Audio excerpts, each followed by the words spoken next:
President Donald Trump imposed Friday an additional 10% tariff on imports into the United States after the Supreme Court struck down many of his sweeping and often arbitrary duties, delivering a stinging rebuke on his signature economic policy.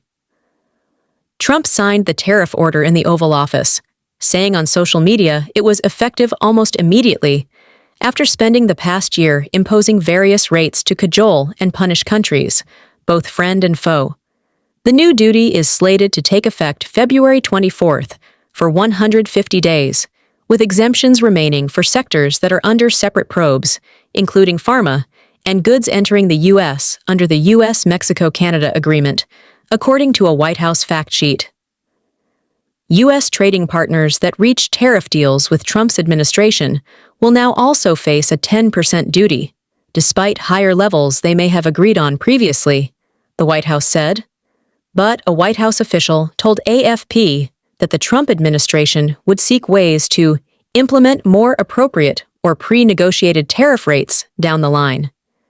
Earlier Friday, the conservative majority High Court ruled 6-3 that a 1977 law Trump has relied on to slap sudden rates on individual countries, upending global trade, does not authorize the president to impose tariffs.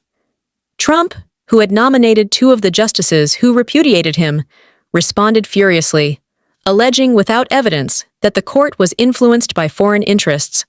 "I'm ashamed of certain members of the court, absolutely ashamed, for not having the courage to do what's right for our country," Trump told reporters.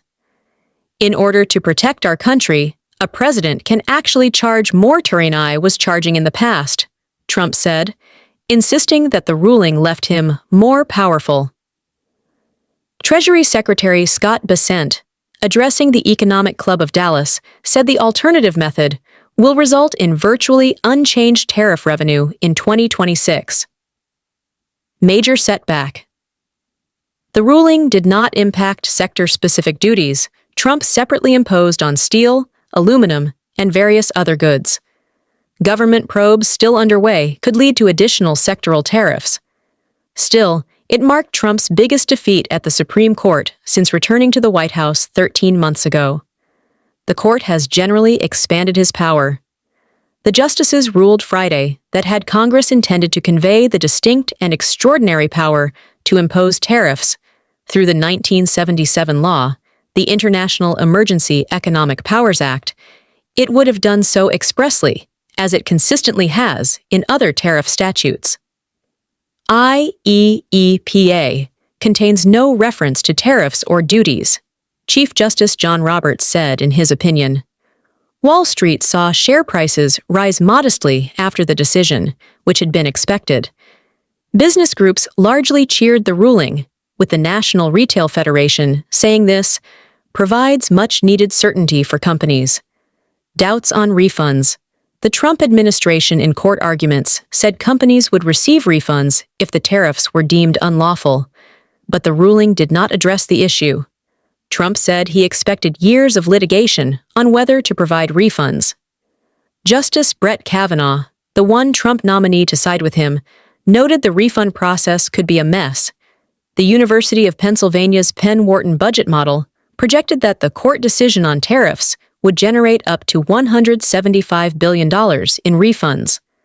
California Governor Gavin Newsom, who is widely expected to seek the Democratic presidential nomination in 2028, said Americans deserved refunds from the illegal cash grab.